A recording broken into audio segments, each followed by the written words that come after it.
Assalamualaikum. Jangan lupa like, comment, and subscribe. Bye. Assalamualaikum warahmatullahi wabarakatuh. Alhamdulillahi rabbil alamin. Wassalatu wassalamu ala asyrafil anbiya'i wal mursalin wa ala alihi wa ashabihi ajma'in. Raditu billahi rabba wa bil islami dina wa bi muhammadin nabiyya wa rasulah. Rabbi shrah li sadri wa yassir li amri wahlul 'uqdatam min lisani yafqahu qawli. Allahumma ij'al jam'ana hadha jam'an marhuma wa tafarruqana min ba'dihi tafarruqan ma'suma. Kaum muslimin dan muslimat sidang jamaah subuh yang dirahmati Allah. Kita masih pada surah Al-Mutaffifin. Kita sudah memasuki ayat 7.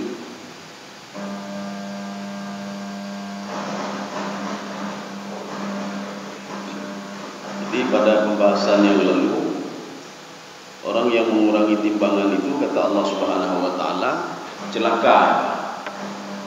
Jadi makanya nanti ada dua kelompok. Ada yang patuh kepada perintah Allah, artinya dia tidak mengurangi timbangan dan tidak berlaku curang sama orang lain. Ada satu kelompok lagi memang tidak mau mendengar. Ya, jadi mereka itu tidak mau ambil pusing. Makanya pada ayat 7 ini dijelaskan oleh Allah Subhanahu wa taala sampai ayat selanjutnya itu ada dua kelompok nanti. Ada dua kelompok catatannya baik, kemudian satu kelompok lagi catatannya tidak baik. Kita lanjut pada ayat ke-7. A'udzu billahi minasyaitonir rajim. Bismillahirrahmanirrahim. Inna kitabal fujjari lafi sijjin. Jadi kitabal fujjar kita sudah membahas kalau di dalam Al-Qur'an itu ada inna. Itu artinya apa? Lil isbat. Isbat itu untuk menguatkan. Dan hampir 2/3, hampir sepertiga Al-Quran itu berisi ayat isbat menggunakan inna.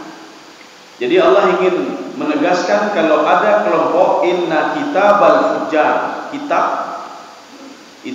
itu yang ma'ruf sama kita, kitab itu catatan, tapi catatannya ini dalam bentuk digital. Jadi catatan orang-orang fujjar. Fujjar itu siapa? Di dalam tafsir Ibnu Katsir beliau mengatakan fujjar itu dua. Yang pertama, man kafara billah, orang yang kufur kepada Allah. Yang kedua, al-mutaffifin, orang yang mengurangi timbangan. Maka orang yang mengurangi timbangan mengambil laba sedikit. Mutaffifin itu at-taqlil. Taqlil itu apa? Mengambil laba sedikit. Mengambil laba sedikit saja diazab oleh Allah, apalagi mengambil laba banyak. Artinya ini kan membohongi orang lain. Membohongi orang lain sedikit saja itu sampai diazab oleh Allah, apalagi membohongi dalam dalam kapasitas yang banyak, yang lebih, itu lebih dahsyat lagi. Jadi makanya kata Imam Ibnu Katsir dalam tafsir beliau, innal fujjar, fujjar itu fajir. Fajir itu pembuat dosa. Pembuat dosa itu siapa? Itulah dua. Yang pertama orang kafir. Kafir yang dimaksud di sini adalah menutup-nutupi kebenaran. Kafir yang kita lihat versi tafsir Al-Qurtubi, kafir itu 3. Yang pertama dia kufur i'tiqad.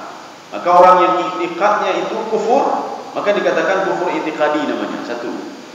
Kemudian yang kedua, ada orang yang telah diberikan nikmat oleh Allah, dia tutupi nikmat itu dan dia tidak teringat kepada Allah Subhanahu wa taala.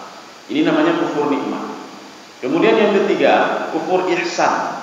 Kufur ihsan bagaimana? Dia beribadah tapi dia tidak yakin kepada Allah Subhanahu wa taala. Ini namanya kufur ihsan. Jadi yang dimaksud dengan kategori yang pertama, inna kitabal fujjar, catatan orang-orang fujjar, orang kufur dalam 3 model tadi. Kemudian yang kedua, al-mutaffifin, orang yang mengambil laba sedikit, yang mengurangi timbangan. Ini orang ini bagaimana? Lafi sijjin. Ya, inilah perbedaan makna sijjin. Di dalam tafsir Al-Qatadah, apa kata beliau? Sijjin itu letaknya fi sakhratin, ada sebuah batu besar, fil ardi asabi'ah, pada bumi ketujuh, berarti bumi ke bawah. Kalau langit ketujuh berarti ke atas lihatnya. Kalau bumi ketujuh berarti ke bawah. Maka Imam Al-Qatadah mengatakan ada sebuah batu besar di bawah langit ketujuh. Itu tempat itu namanya Sijjin. Satu. Yang kedua, kalau kita merujuk ke dalam tafsir Al-Kasyaf yang dikarang oleh Imam Zamakhsyari, beliau mengatakan Sijjin itu berasal dari kalimat Sijnun. Sijnun itu adalah penjaranya iblis. Jadi di situ ada syaitan, ada iblis. Maka amal ibadah orang-orang yang mengurangi timbangan itu disatukan oleh Allah Subhanahu wa taala di dalam penjaranya iblis. Kalau kita merujuk ke dalam tafsir jalan lain, apa kata beliau? Kitab itu jami'un. Jadi kitabun jami'un li syayatin wal kuffar wal mutaffifin. Jadi masuk semua ke situ. Jadi makanya ada secara umum ya, catatan secara umum yang diletakkan oleh Allah Subhanahu wa taala untuk mencatat catatan syaitan, iblis. Kemudian termasuk di situ orang-orang yang mengurangi timbangan. Ini makna as-sijjin. Dua. Ada juga yang memaknai makna sijjin itu adalah al-mahtum. Mahtum itu apa? Kitab yang ketika amal ibadah dia lakukan di dunia atau kejahatan dilakukan di dunia, semua sudah tercatat dengan rapi oleh Allah Subhanahu wa taala melalui dua malaikat yang diwakilkan oleh Allah Subhanahu wa taala. Itu makna sijjin. Kemudian ada juga di dalam tafsir Al-Wasit, beliau mengatakan sijjin itu maknanya, ini makna secara bahasa, ad-dayyiq, tempat yang sempit. Jadi berbeda nanti dengan illiyin. Illiyin itu di dalam sebuah gambaran, seorang ketika dia meninggal dunia, maka rohnya kalau dia itu wa in kana mu'minan, kalau dia orang mukmin, orang baik-baik, maka akan ditempatkan di sebuah tempat namanya illiyin. Illiyin artinya tempat yang tinggi dan luas sekali.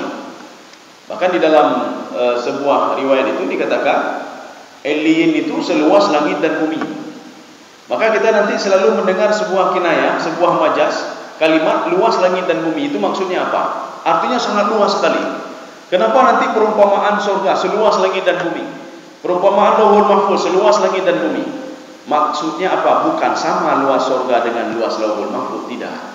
Itu hanya sebagai sebuah kalimat seluas langit dan bumi, artinya luas sekali. Ya. Jadi beda timang-timang de eta langit eta bumi makanya luas je, tidak, bukan itu. Ini sebuah kalimat majas. Bahkan sebuah kalimat kinayah. Artinya apa? Luas sekali surga itu, luas sekali illiyin itu.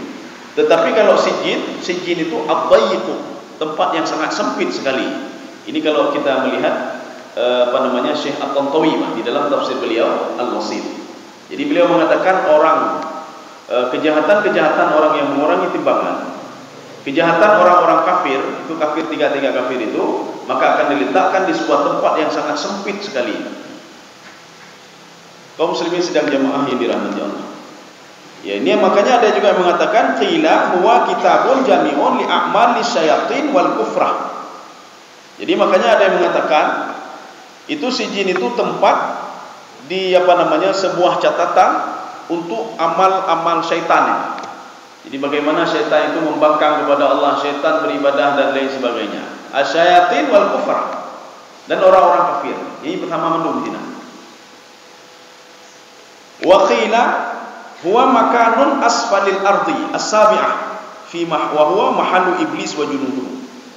Jadi ada yang mengatakan di bawah langit, bumi ketujuh di bawah, itu adalah tempatnya para iblis dan para wa junuduhu, pengikut-pengikut iblis. Jadi artinya jangan sampai kita ini amal ibadah kita kahek dah ibadah katanya, tiba-tiba kita mengurangi timbangan, tiba-tiba kita melakukan perbuatan curang. Yang amal ibadah kita sebenarnya dicatat di illiyin, kita dikembalikan ke illiyin, tetapi diambil amal ibadah kita gara-gara mengurangi timbangan, berlaku curang kepada orang lain, berlaku zalim kepada orang lain, itu catatan itu diletakkan di sijjin. Wa ma adraka ma sijjin. Ya, ini sering sekali kalimat seperti ini. Ini pada ayat ke-8. Nanti ada Allah mengatakan kepada Nabi Muhammad, wa ma adraka ma hiyah. Jadi hiyah itu sebenarnya bukan adraka ma hiyah, tidak. Wa ma adraka ma hiyah. Kenapa ada hiyah? Itu adalah tak marbutah untuk membariskan ya sukun. Ya, jadi kalau di dalam tafsir Ibnu Katsir kata beliau, ini supaya mudah untuk memahami saja. Wa ma adraka ma hiyah. Sebenarnya hiyah Kamu tahu nggak ya Muhammad apa itu? Ya apa itu neraka itu? Neraka hawiyah itu apa itu? Jadi makanya ditambah tak marbuta. Tak itu untuk apa? Litahriki ya as-sukun, kata Imam Ibnu Katsir. Untuk membariskan ya sukun sebelum ha. Makanya nanti dibaca mahiyah. Mahiyah artinya apa itu? Sekarang apa bedanya? Wa ma adraka dengan wa ma yudrika. Di dalam surah Abasa wa Tawalla atau Abbasa wa Tawalla, di situ ada kalimat wa ma yudrika la'allahu yazakka.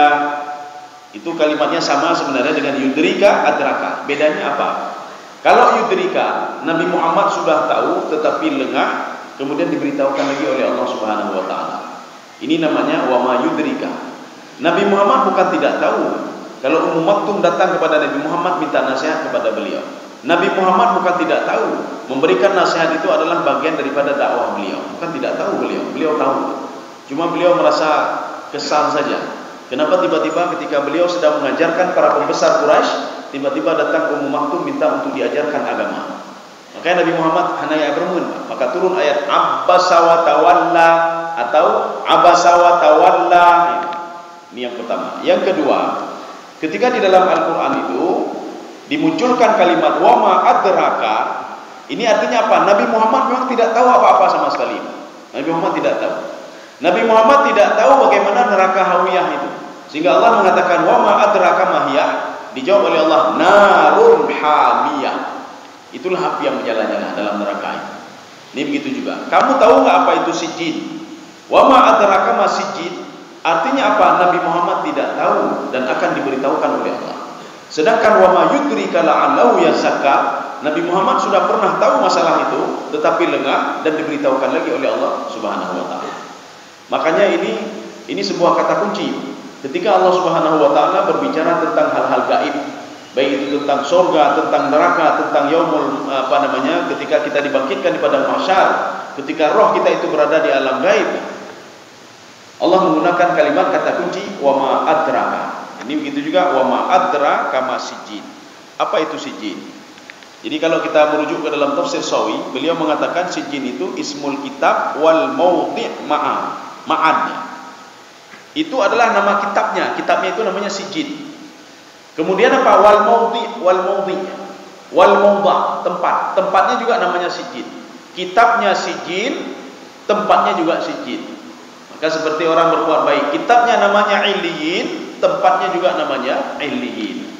Maka kalau ditanya sijjin itu apa maknanya? Sijjin itu banyak. Ada yang mengatakan sijjin itu adalah nama kitab dan tempat.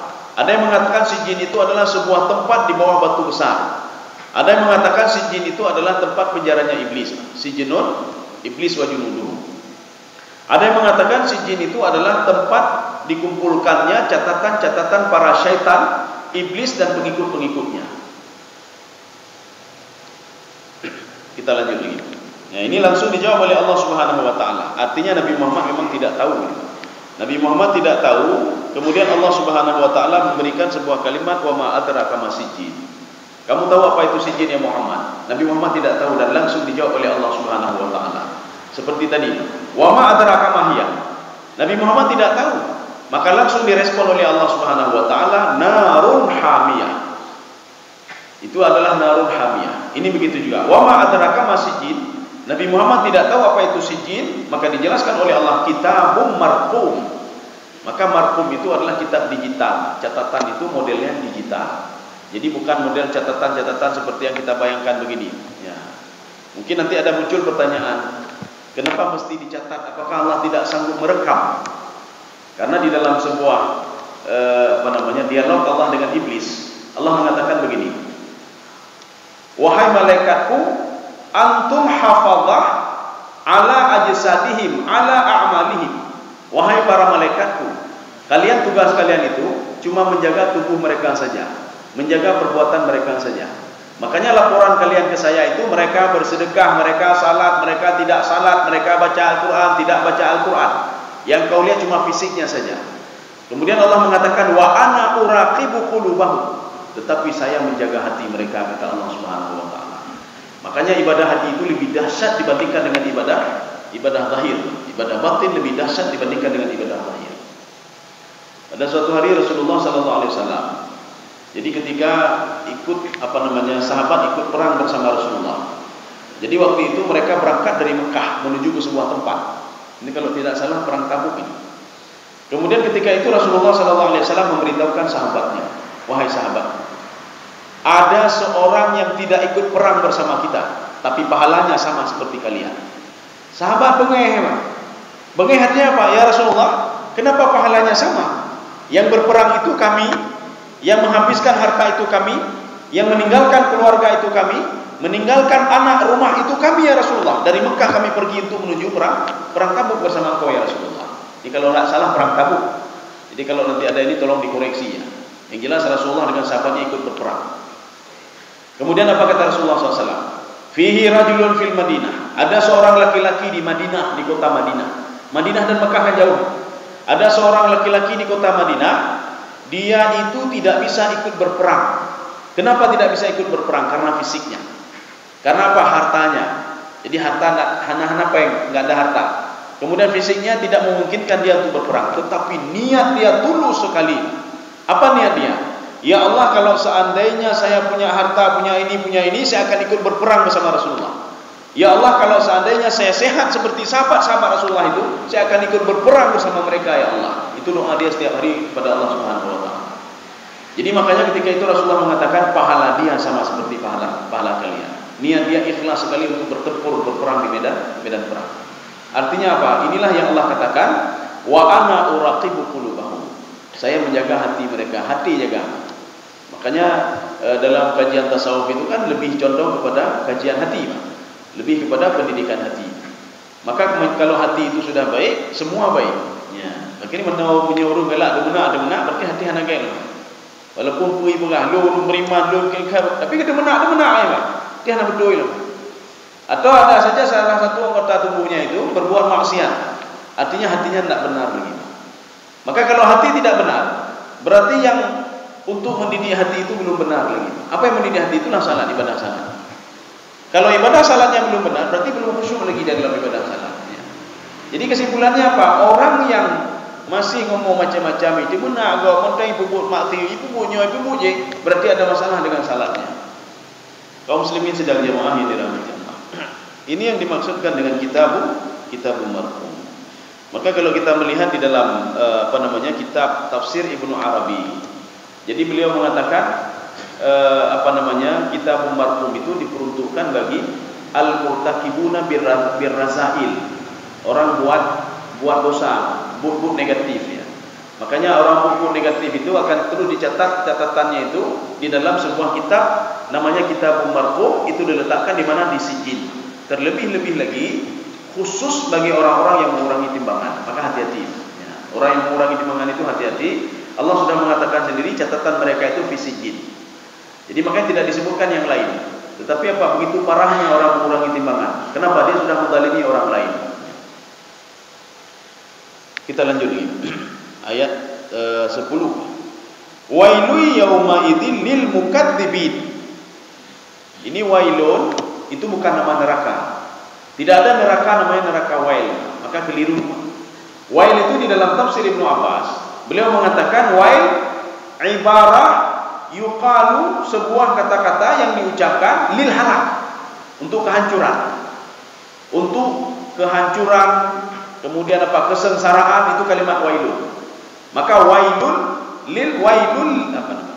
yauma idzil lil mukadzibin. Celakalah. Bahkan ada dalam satu tafsir itu wailun itu adalah sebuah lembah di dalam neraka. Jadi kalau penggunaan kalimat wail ini adalah sebuah penggunaan kalimat majas. Maka seorang yang mengurangi timbangan itu, seorang yang tidak yakin kepada Allah kalau dia akan diazab dengan mengurangi timbangan itu, maka akan celakalah dia dan ditempatkan di tempat bukan neraka jahanam, tidak, tetapi di dalam lembah neraka. Maksud lembah neraka apa? Dia lebih dahsyat lagi siksaannya dibandingkan orang lain.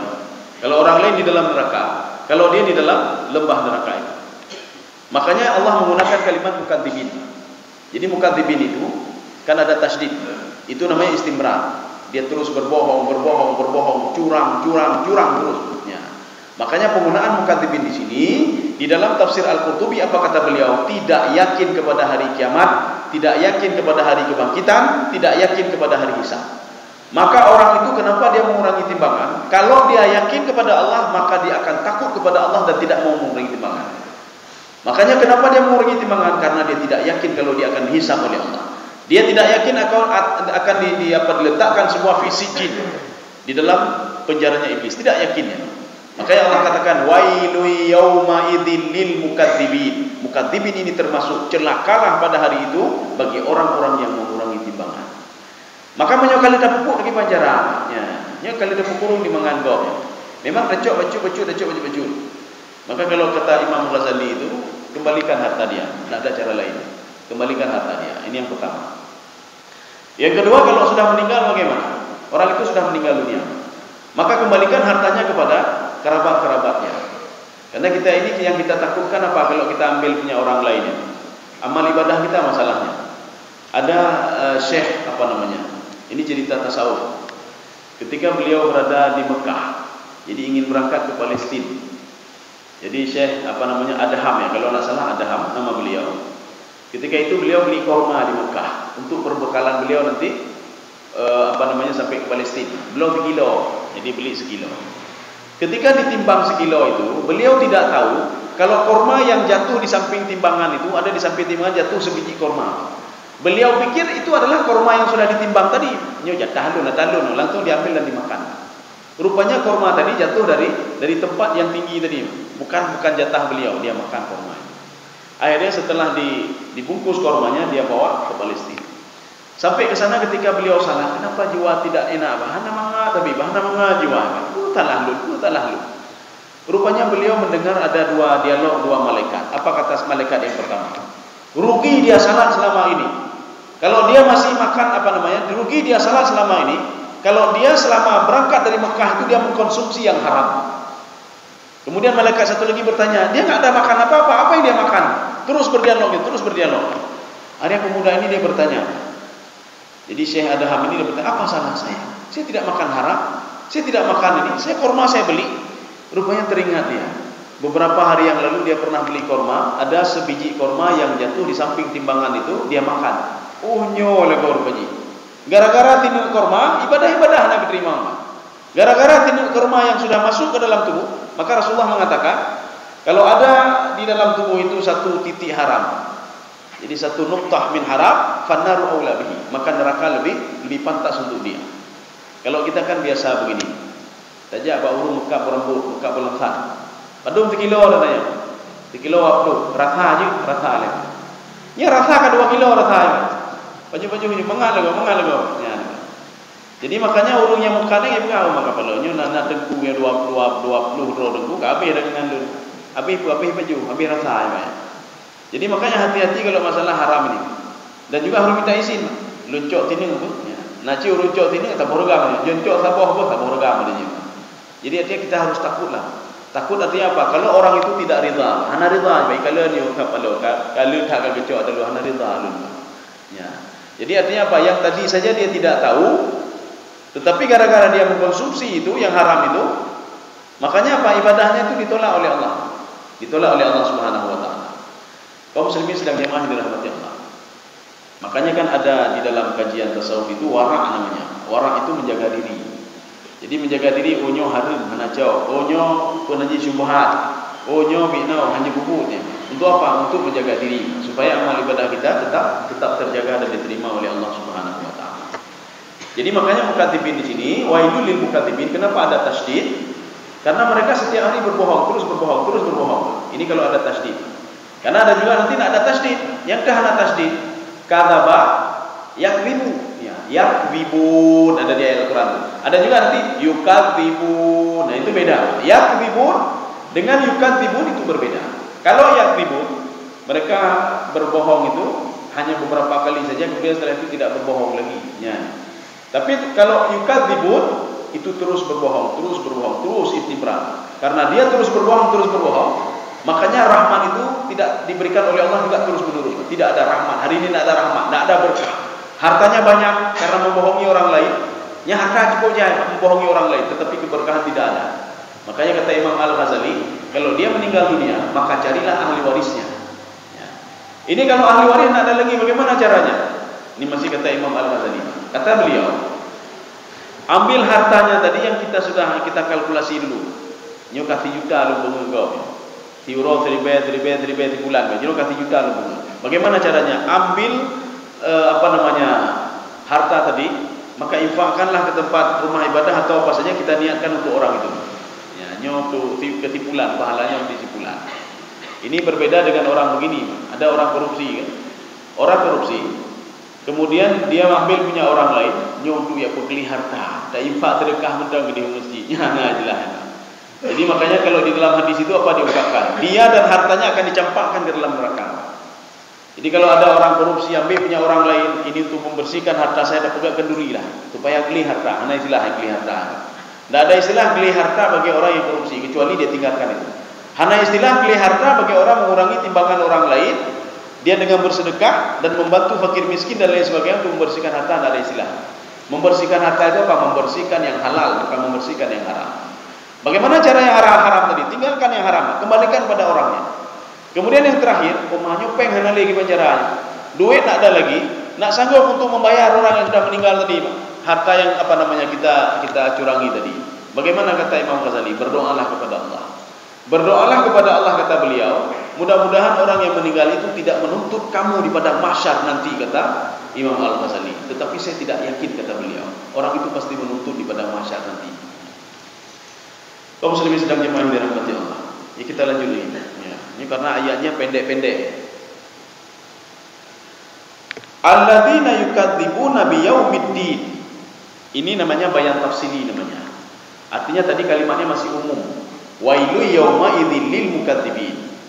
Jadi celakalah bagi orang-orang yang mendustai hari kebangkitan, dia tidak yakin kepada yaumul hisab, dia tidak yakin pada mahsyar, dia tidak yakin bisa hidup kembali, maka karena tidak yakin dia mencurangi orang lain.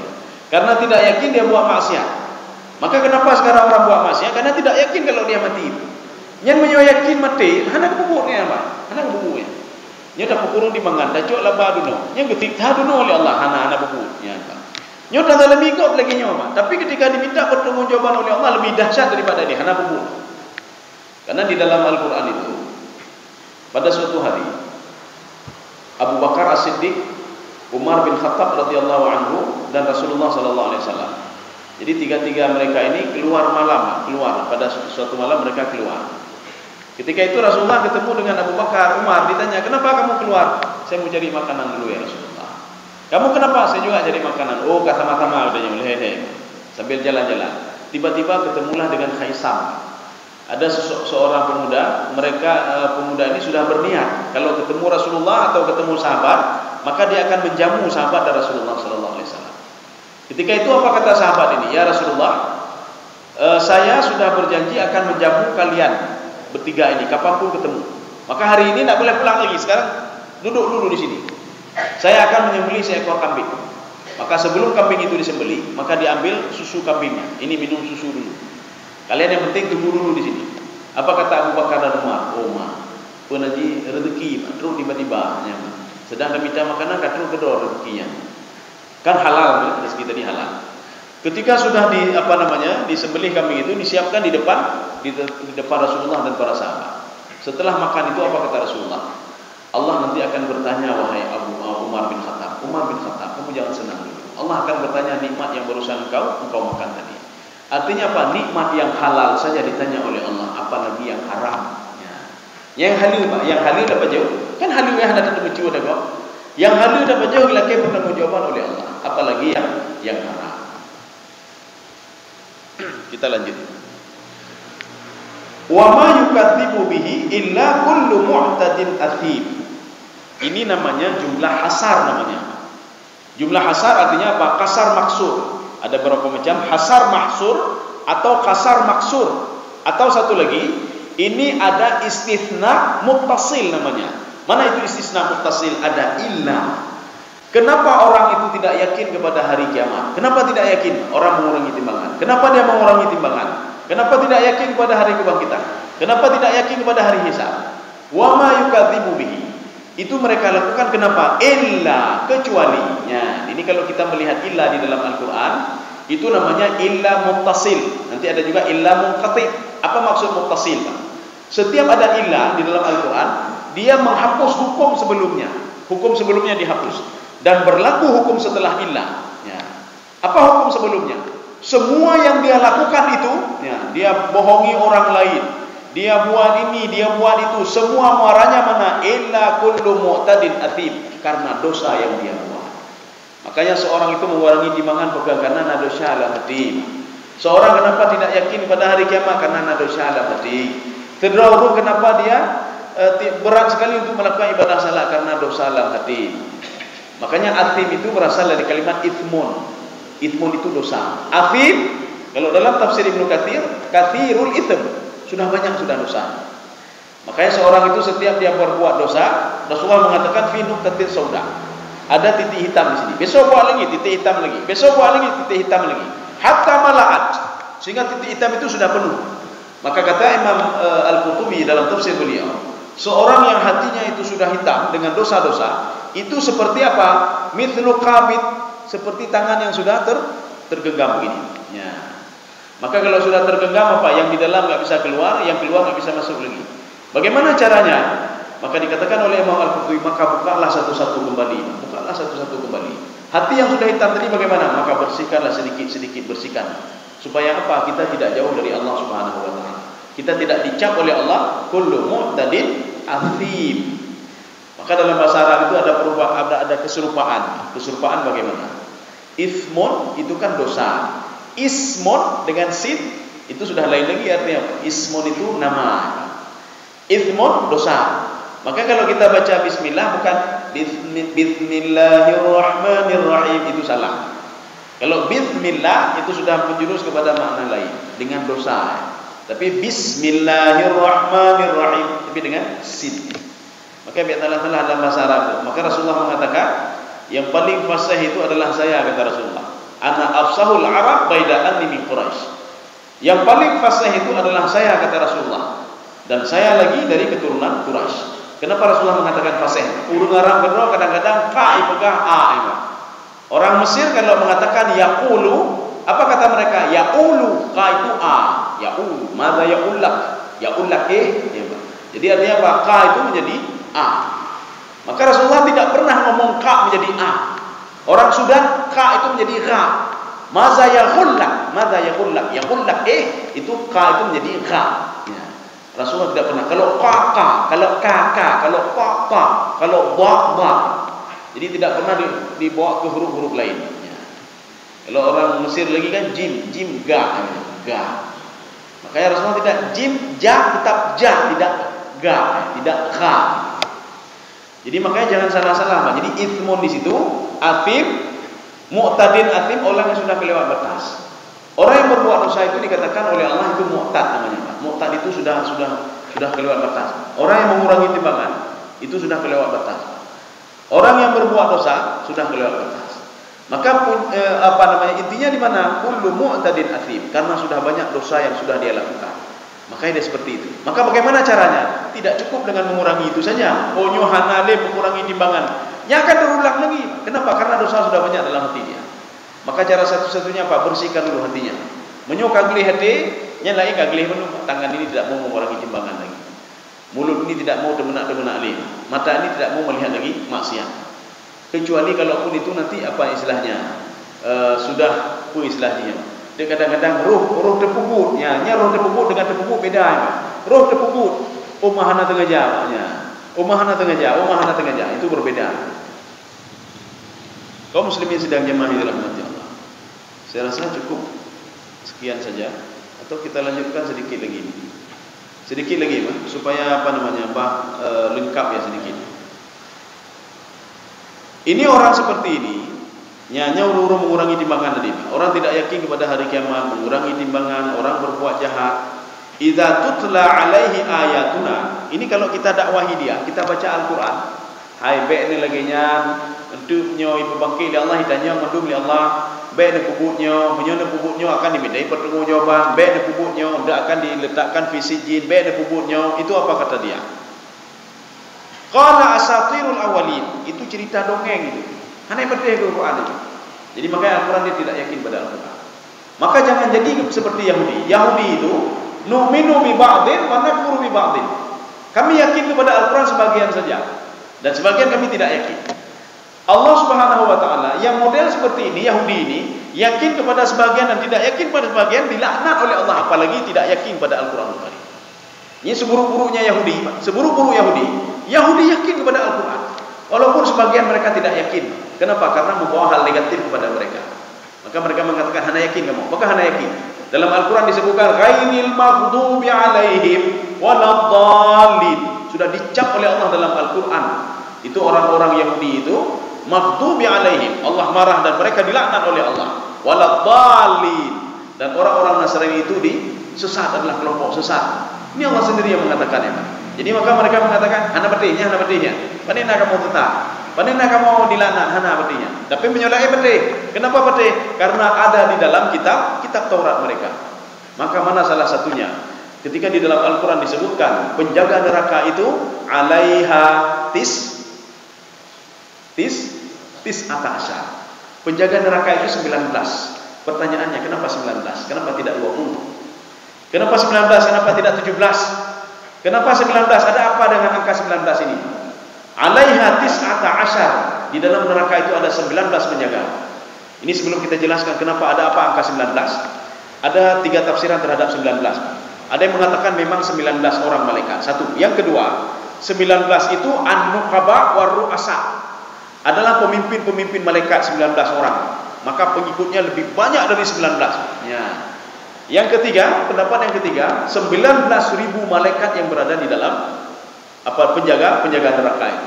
Maka yang menjaga neraka supaya memasukkan ke dalam neraka dan menjaga seorang itu supaya tidak keluar dari neraka, itu ada tis'ata asyar. Rupanya nilai 19 ini untuk apa? Untuk meyakinkan orang-orang Yahudi. Kalau malaikat itu 19, kenapa? Di dalam Taurat juga ada angka 19. Di dalam Injil juga 19. Jadi artinya apa? Orang Yahudi supaya yakin, oh betul berarti Al-Quran ini. Kenapa? Di dalam Al-Quran diungkapkan nilai angka 19 malaikat, di dalam Taurat angka 19 juga. Artinya kalau mereka tidak mau menolak, mereka menolak Taurat, menolak Al-Quran, maknanya mereka juga menolak Taurat. Kalau mereka menolak Al-Quran, maknanya apa? Mereka juga menolak Injil. Tetapi mereka memegang Taurat, memegang Injil. Makanya setelah diturunkan ayat itu, alaiha tis'ata asyar, ditantang oleh Abu Jahal. Abu Jahal bukan tidak paham Taurat. Abu Jahal bukan tidak paham Injil, dia paham. Apa kata dia? Kalau malaikat 19 orang penjaga neraka akan kita lawan semuanya, katanya. Ini Pak. Cukup kalau Abu Jahal. Apa kata Abu Jahal? 10 orang kalian, 10 orang keturunan Quraisy bisa menghancurkan satu malaikat. Berarti kalau ada 19 malaikat kali saja 190 orang kita cukup untuk satu malaikat. Maka ada seorang pemuda Quraisy itu, siapa namanya? Abu Syah. Apa kata dia? Malaikat 19 itu cukup saya saja yang menghadapinya. 10 malaikat itu akan saya letakkan di dada saya. Kemudian sisanya akan saya letakkan di perut saya. Ini kata dia. Jadi makanya angka 19 itu sebenarnya mereka ketika turun ayat itu, mereka sebenarnya harus patuh dan taat kepada Allah. Kenapa? Di dalam Taurat sudah menceritakan tentang 19 malaikat penjaga neraka. Di dalam Injil juga sudah cerita tentang 19 penjaga malaikat. Tetapi mereka mengatakan apa? Qala asatirul awwalin.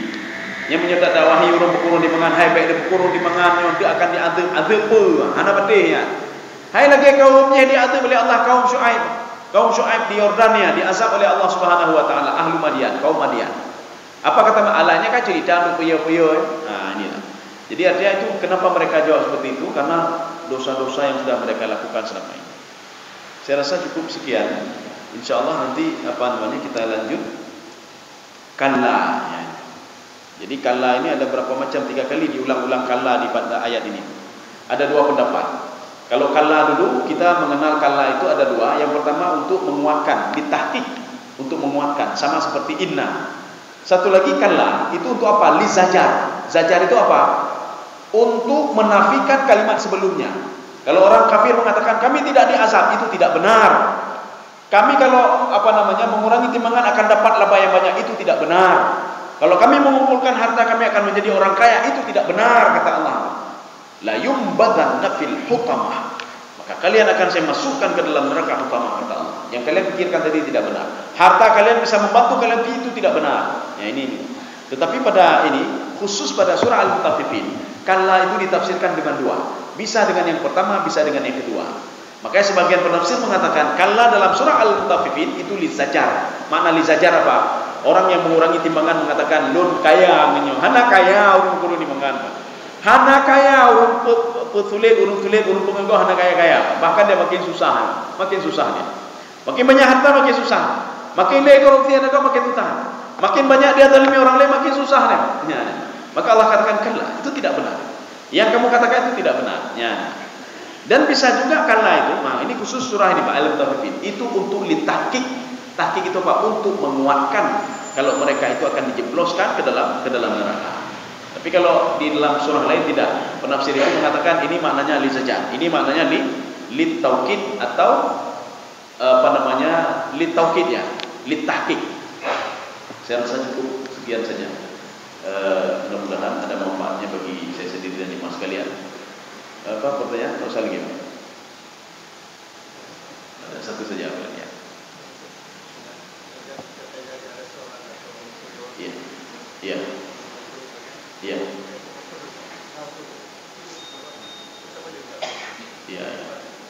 Iya. Iya. Ini begini, Pak. Ini seperti kita tahu kalau kita sudah dicurangi, Pak. Kita sudah dicurangi, kita tahu. Ini masalahnya begini. Kalau kita yang lakukan sendiri, ya, kita lakukan sendiri, itu artinya kita harus yakin orang yang kita semungut tadi, dia akan menuntut kita di padang mahsyar. Artinya kan kita hati, Pak. Permainan hati semua. Makanya tidak urungnya kalau hati kahana mau, ya, dia akan menuntut nanti kepada orang itu. Yang lagi dia makanya dia berkata lundam ru abih ru mati lundam. Artinya apa? Dia ketika dibangkitkan di padang mahsyar dia akan menuntut kepada Allah. Dia sudah berbuat curang kepada saya, dia buat curang. Yang jelas gedenya beda berbuat curang. Kita tidak baik berbuat curang. Cuma kita ingatkan saja boleh, Pak. Kita ingatkan. Ini pun arti lebih ini kira ulang boleh. Kalau dia curangi juga kami bilang bah beri. Tapi kita tidak rida, ana rida. Yang baik gedanya yang betul. Allah tak kurung baju datang baju kapeng nak dror kan. Panena apa yang danya ya tak lebih baju panena ada baju dolar haji no panena haji kan. Ya ini artinya apa? Itu sudah kecurangan. Jadi walaupun kecurangan itu sedikit, ya. Yang jelas gedanya baik dapat buah. Tak pernah onyo curang baik dapat buah. Mengurangi timbangan. Demikian. Ya, saya rasa cukup sekian saja. Mudah-mudahan ada manfaatnya bagi saya sendiri dan ibu sekalian. Subhanallah bihamdika. Asyhadu an la ilaha illa anta astaghfiruka wa atubu ilaik. Assalamualaikum warahmatullahi wabarakatuh.